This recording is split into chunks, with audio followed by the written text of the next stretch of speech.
जनभाषा हिंदी इस YouTube channel पर आप सभी का स्वागत है। मैं डॉक्टर प्रकाश चंद्र भट्ट, राजकीय स्नातकोत्तर महाविद्यालय द्वाराहाट में हिंदी प्राध्यापक हूँ। आइए इस चैनल पर सुनते हैं आचार्य हजारी प्रसाद द्विवेदी जी का एक निबंध, महात्मा के महाप्रयाण के बाद।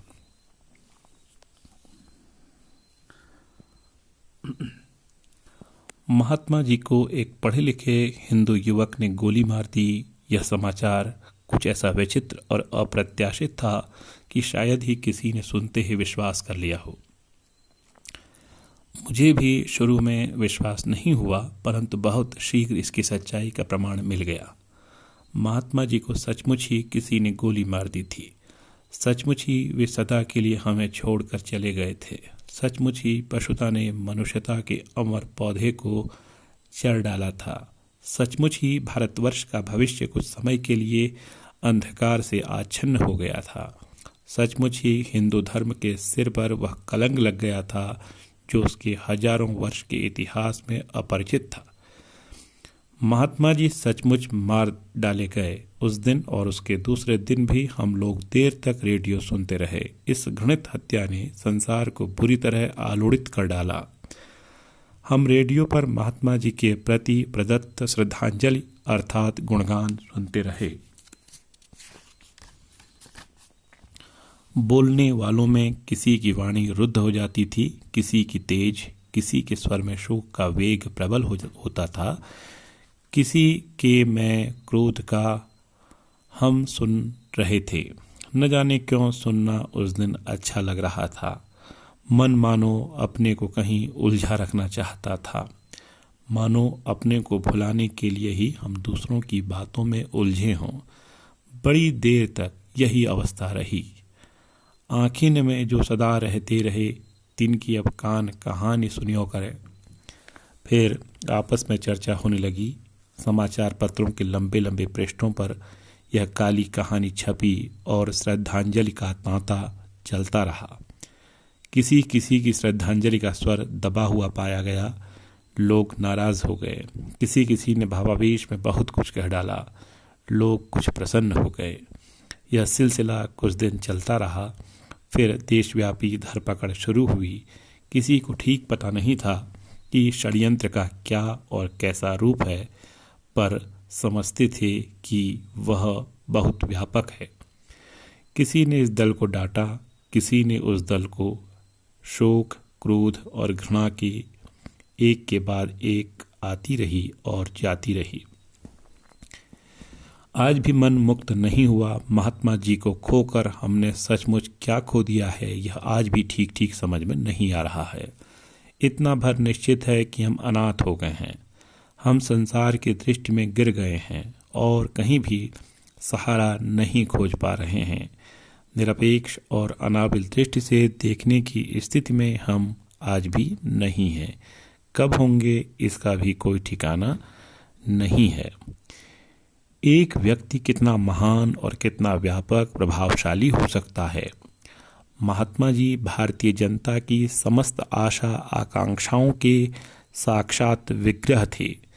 मैं केवल हैरान होकर सोचता हूँ कि क्या बात ऐसी रही जिसने इस शीर्णकाय मनुष्य को इतना श्रद्धेय, इतना महिमाशाली और इतना प्रिय बना दिया था। महात्मा जी के प्रति प्रकट की गई श्रद्धांजलियों का विश्लेषण करता हूँ तो मेरा आश्चर्य ही बढ़ता है। लोगों ने उनके जीवन के अनेक गुणों की याद में आंसू बहाए हैं। उनका अपूर्व त्याग, उनकी अद्भुत सत्यनिष्ठा, उनका असाधारण विवेक, उनकी अपार प्रेम धारा, उनकी अनन्य भक्ति, सबकी ओर लोगों का ध्यान गया है। शोक भी वैसा कैसा पावक धर्म है।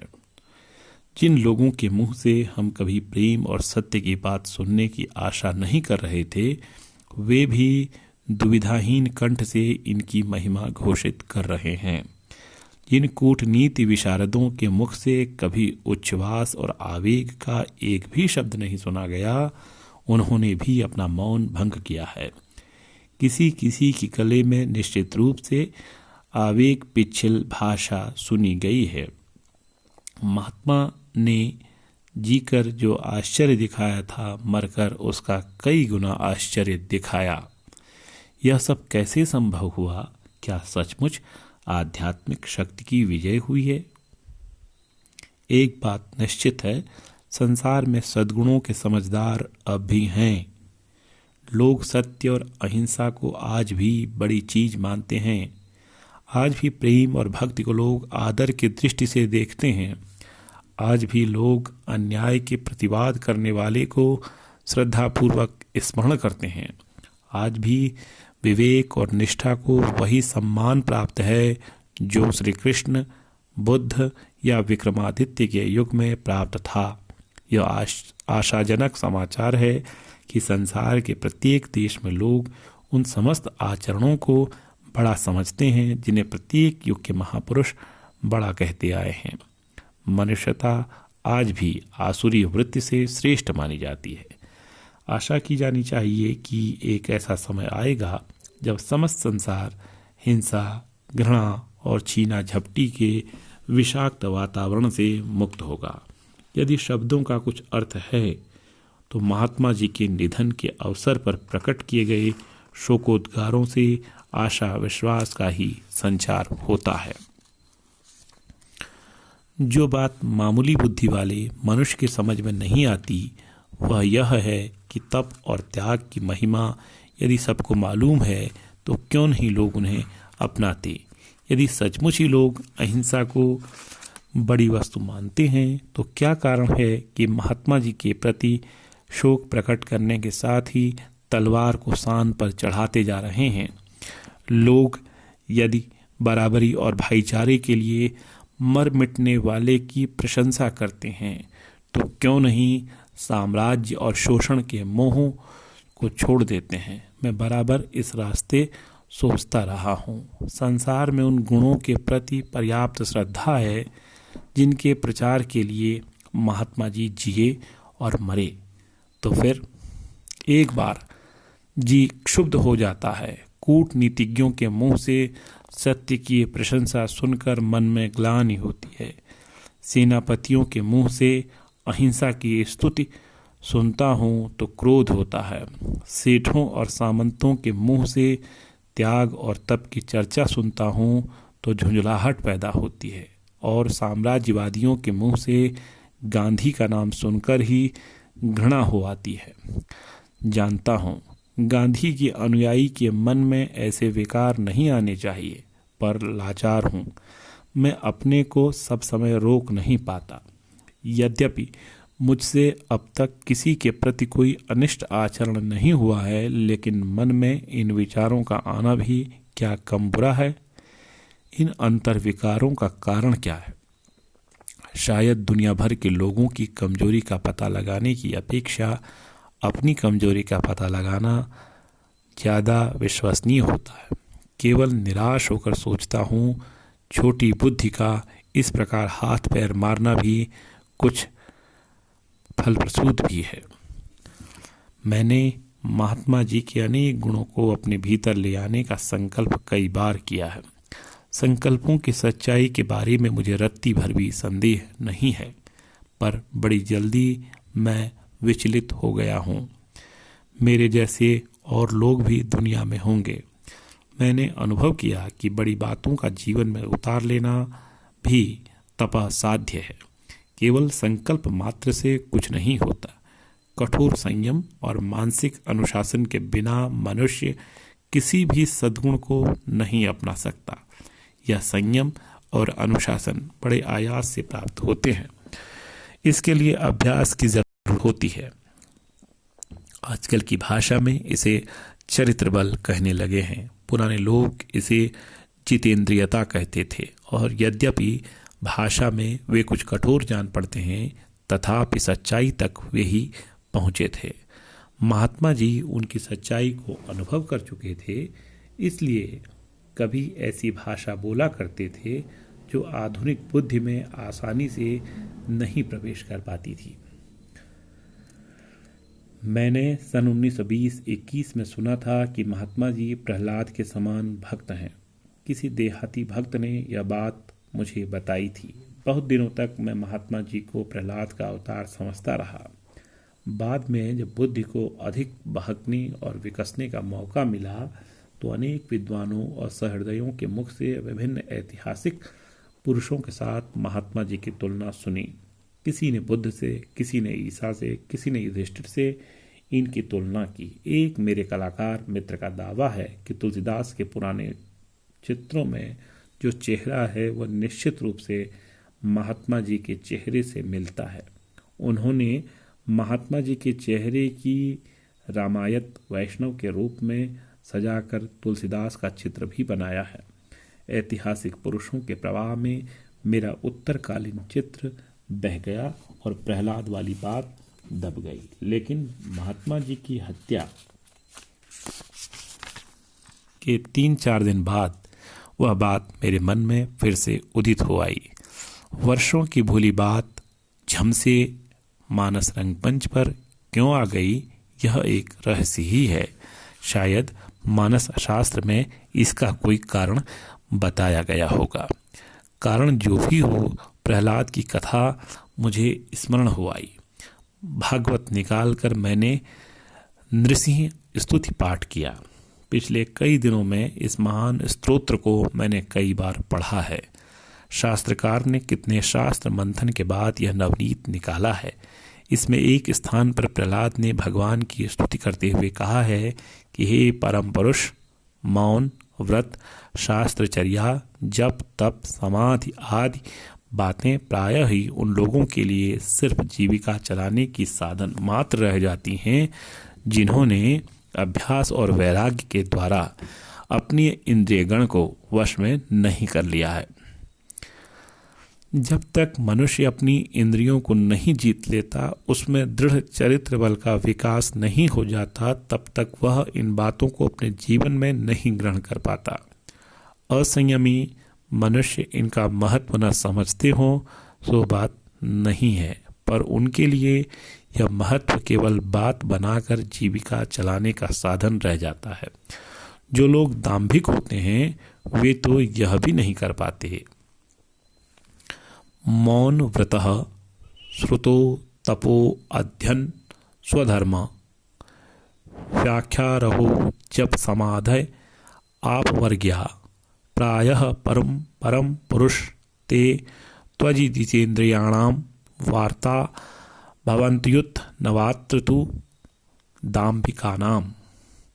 प्रहलाद के इस कथन से उनका संपूर्ण जीवन समझ में आ जाता है। साथ ही उन हजारों दुर्बल चरित्र व्यक्तियों का ढुलमुल जीवन भी समझ में आ जाता है, जो भली बातों की महिमा समझते हुए भी उन्हें जीवन में ग्रहण नहीं कर पाते। महात्मा जी ने अपने संपूर्ण जीवन से इस बात को दिखा दिया है कि सत्य तब जाकर वास्तव में और परिपूर्ण होता है जब उसे जीवन में स्थान मिल जाए, और सत्य को जीवन में ग्रहण करने की योग्यता बड़े कठोर धैर्य और दीर्घ तप से प्राप्त होती है। जिसमें वह धैर्य नहीं है और वह तप नहीं है, उसके लिए मनुष्य के समस्त सद्गुण केवल बात की बात रह जाते हैं। वे इसे जीविका उपार्जन का साधन बना लेते हैं। जब तक नाना विषय विकारों की ओर खींचने वाली इंद्रियां वश में नहीं आ जाती, तब तक बुद्धि प्रतिष्ठित नहीं होती। उससे देखा हुआ तथ्य मलिन और अविश्वसनीय होता है। महात्मा जी के अत्यंत प्रिय गीता के श्लोकों में यही बात कही गई है। वशे ही यश्ये इंद्रियाणि तस्य प्रज्ञा प्रतिष्ठिता। यह ठीक है कि संयम और जितेंद्रियता बड़े भारी गुण हैं, पर ऐसा लगता है यह भी बाह्य वस्तु हैं। यह जो इंद्रिय दमन है, मनोविकारों को रोकने का अभ्यास है, यह भी अभावात्मक वस्तु है। केवल इतने से आदमी वह शक्तिपुंज नहीं बन सकता जो महात्मा जी थे। मुझे बहुत बार ऐसा लगा है कोई भीतरी महान वस्तु ऐसी अवश्य है जिसके होने से मनुष्य को जितेंद्रियता प्राप्त होती है या प्राप्त करने की इच्छा होती है। मनुष्य के भीतर वह कौन सा बड़ा रहस्य पुंज है जो अपने घातक व्यक्ति पर भी प्रेम बरसा देता है? क्या है वह अद्भुत पदार्थ जो समस्त प्राणियों के प्रति मैत्री के रूप में प्रकाशित होता है? पिछले 27 वर्षों से मैं महात्मा जी की बातें सुनता रहा हूँ और उनके किए कार्यों को देखता आ रहा हूँ। कई बातों में उनके आदर्शों पर चलने का प्रयत्न मैंने किया है। अधिकांश में मेरे प्रयत्न असफल हुए हैं। कई बार मुझे ऐसा लगा है कि महात्मा जी जो कह रहे हैं वह ठीक नहीं है, वह सत्य का ही एक ही पहलू है। पर विश्वासपूर्वक मैं उनके वक्तव्यों का कभी प्रतिवाद नहीं कर सका हूँ। केवल एक बार उनके भाषा संबंधी विचारों पर अपना मत प्रकट करने का साहस किया था। उन्होंने धैर्य से उसे सुना और मेरी युक्तियों का चुपचाप अस्वीकार कर दिया। अर्थात जिस प्रकार मैं उनका अनुगमन करने में असफल रहा हूँ, उसी प्रकार उनका विरोध करने में भी। मैं नियमित रूप से चरखा नहीं चला सका, उसकी संपूर्ण उपयोगिता भी नहीं समझ सका। मैं सत्यवादी नहीं बन सका। प्राणी मात्र के प्रति मानसिक मैत्री का आदर्श पालन मैंने करने का प्रयत्न किया, लेकिन व्यवहार में कई बार विपरीत कर्म करना पड़ा। मेरे मन की यह सबसे बड़ी वासना रही है कि मैं भगवत भक्त बन सकूं, पर मैं धर्म को समस्त जीवन का एकमात्र आधार नहीं बना पाया।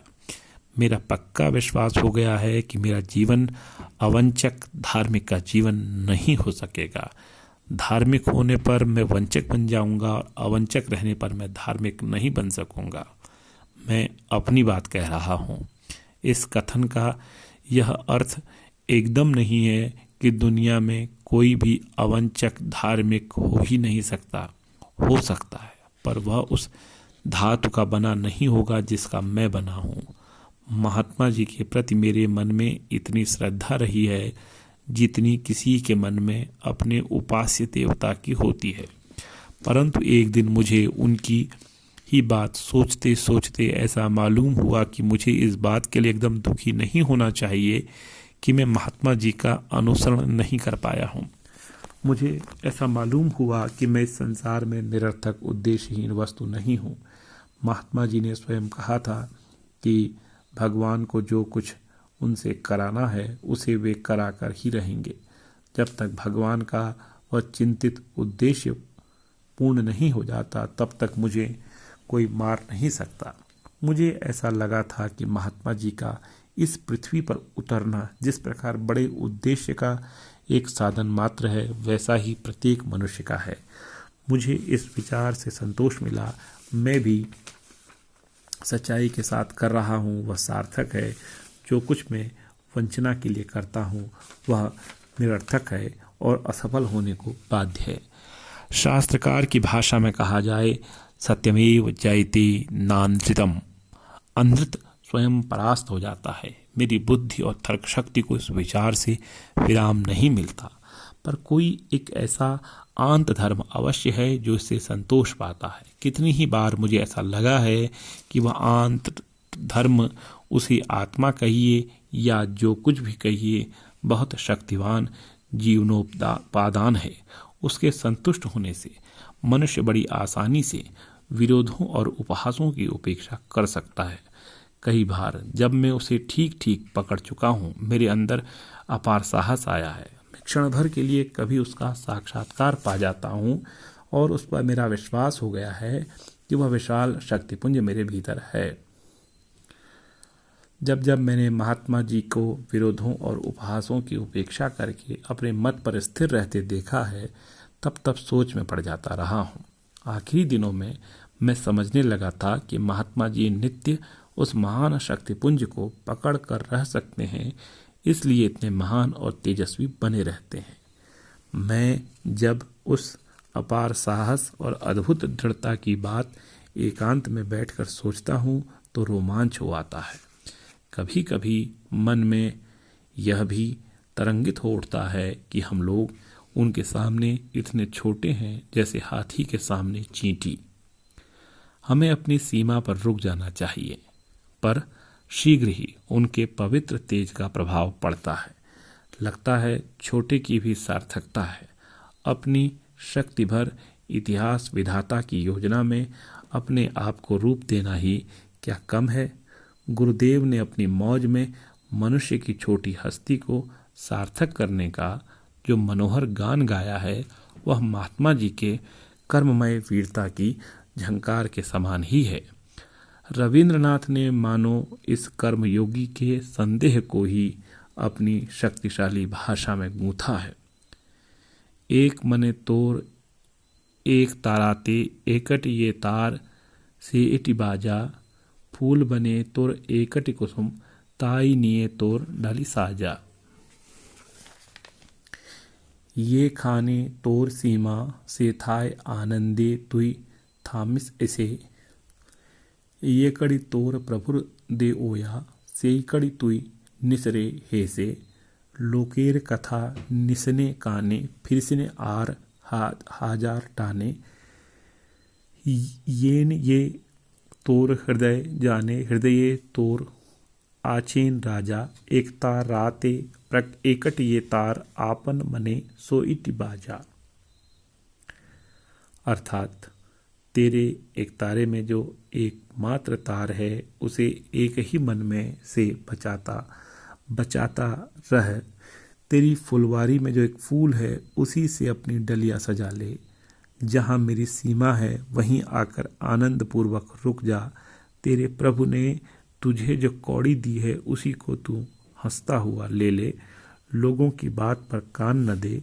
हजारों आकर्षणों से खिंचा हुआ मारा न फिर। ऐसा हो कि तेरा हृदय जानता रहे कि तेरे हृदय में ही तेरे राजा हैं, वर्तमान हैं।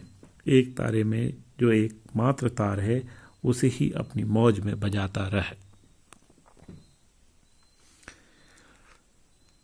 कहाँ जानता है यह हृदय की उसके हृदयेश्वर हृदय में ही है। जानता तो इतना संताप और इतनी पीड़ा उसे अनुभूत नहीं होती। शास्त्र ने कहा है, य एवं विदुर मृतास्ते भवन्ति। जो से जानता है वह मृत्यु से अतीत हो जाता है। हमारी आँखों के सामने उसे जानने वाला महापुरुष कल तक वर्तमान था। वह निसंदेह अमृत हो गया है। आज भारतवर्ष के कोटि कोटि मनुष्य धन्य हैं, जिन्होंने उसके आदेश पालन करने का यत्न किया है, जिन्होंने उस वीतराग को अपनी आँखों से देखा है। उसका नश्वर शरीर चला गया, पर उसकी दीप्त वाणी अब भी हमारे बीच रह गई है। वह हमें भविष्य में भी बल और साहस देती रहेगी। महात्मा जी ने अपने हृदयेश्वर को मनुष्य के परिपूर्ण सत्य रूप में देखा था। मनुष्य का सत्य बड़ा जटिल व्यापार है। निसंदेह वह समस्त विश्व के मूल में वर्तमान महासत्य ऋतु से भिन्न नहीं है, परंतु मुझे ऐसा लगता है कि कभी कभी बड़े भगवत भक्तों ने भी इस जटिल व्यापार को उपेक्षणीय और त्याज्य समझा है। मनुष्य समाज में इतनी जटिलताएं हैं कि अधकचरा आदमी केवल हाय हाय करके रह जाता है। जो सत्य समस्त विश्व ब्रह्मांड का अमर उत्स है, जिसके आधार पर यह संपूर्ण सत्ता है, उसने अमृत योनि ऋतु के साथ साधारण मनुष्य की राजनीति, अर्थनीति, न्याय और शासन की व्यवस्था का सामंजस्य खोज निकालना दुष्कर व्यापार माना जाता है। प्राय ही इन्हें माया मूलक, जड़धर्मी, बाह्य विकार मानकर शाश्वत सत्य से इनका विरोध दिखाया जाता है। सारे संसार में इन विषयों को बड़े सत्य से भिन्न समझा गया है। यह तो नहीं कहा जा सकता कि संसार के और किसी ने बड़े सत्य के साथ, अमृत योनि ऋतु के साथ इन मानवीय स्वार्थों के जटिल जाल का सामंजस्य ढूंढा ही नहीं। संसार विपुल है, काल अनंत है, सब हमें मालूम ही कहाँ है। पर महात्मा जी ने केवल वाणी से नहीं, अपने संपूर्ण जीवन से यह दिखा दिया है कि मनुष्य के छोटे स्वार्थों का द्वंद्व बड़े सत्य का विरोधी नहीं है। इन छोटे स्वार्थों को व्याप्त करके, इनको अपना अंग बनाकर ही हृदय स्थित महासत्य विराज रहा है। इनके भीतर से वह सेतु तैयार किया जा सकता है जो मनुष्य को मनुष्य से विच्छिन्न होने से बचाए। छोटे स्वार्थ निश्चय ही मनुष्य को भिन्न भिन्न दलों में टुकड़े टुकड़े कर रहे हैं, परंतु यदि मनुष्य चाहे तो ऐसा महासेतु निर्माण कर सकता है जिससे समस्त विच्छिन्नता का अंतराल भर जाए। महात्मा जी ने उसे महान सेतु के निर्माता सत्व को देखा था और धर्म, अर्थ, व्यवहार को एक करने में सफलता प्राप्त की थी। यद्यपि वे अब मृत्यु काया में नहीं रहे, पर उनकी मृत्यु के अवसर पर विरोधी समझे जाने वाले विभिन्न दलों के हृदय में जो आलोड़न हुआ है, उससे आशा होती है कि विच्छिन्नताएं दूर होंगी। अमृत योनि महासत्य के द्वारा छोटी समझे जाने वाली संकीर्णता और सीमाओं के बीच सेतु का निर्माण संभव होगा। शास्त्र ने जिस बात की घोषणा आज से सैकड़ों वर्ष पहले की थी, महात्मा जी ने अपने जीवन से उसकी स्पष्ट व्याख्या कर दी है। ऐसा होता है कि यह हिंसा से क्लांत और संकीर्णताओं से उद्भ्रांत जगत उस महान सेतु के निर्माता को हृदय में देख सकता। यस्तनोति सताम सेतु मृतेना अमृत योनिना धर्मार्थ व्यवहारांगा गैस्तस्मै सत्यात्मने नमः।